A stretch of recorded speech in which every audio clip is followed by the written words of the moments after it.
According to Nigeria's Humanitarian Affairs Ministry, more than 2 million people have been affected by flooding that has now spread across parts of the country south after a particularly wet, rainy season.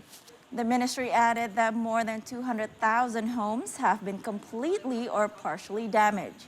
Earlier this month, Nigeria's National Emergency Management Agency, or NEMA, warned of catastrophic flooding for states located along the courses of the Niger and Benue rivers, noting that 3 of Nigeria's overfilled reservoirs were expected to overflow.